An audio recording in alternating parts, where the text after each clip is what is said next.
se van mal. Una vez el abuelo de esta casa, el abuelo de antes, nos lo contaba, que llevaba una casa a la Muixona, y abajo en el río y en la casa. Y no sé por qué, que la va a coger una vez a Altos Hornos, que ya hay cereseras.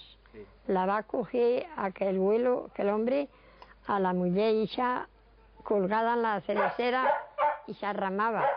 En vez de coger las cerezas así, pues y se arramaban las ramas y se las baixaban en un brazau a casa.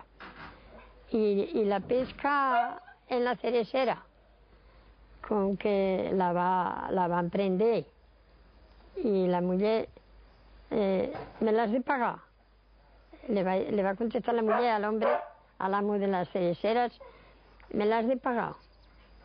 Sí, empieza a morirse de huellas, y que se les moría cada día.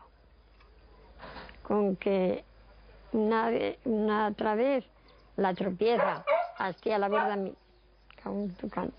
borda Miquel la tropieza, y le llevaba una astraleta en la mano, una astraleta chiquita, un astral, vamos.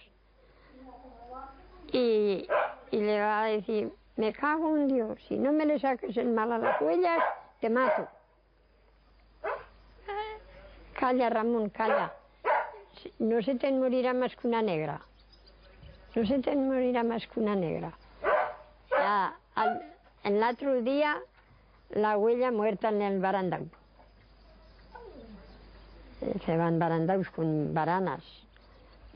Y ya no se le va a morir más. Pues eso le va a pasar. Sí, eso es verdad, ¿no? Y eso es verdad.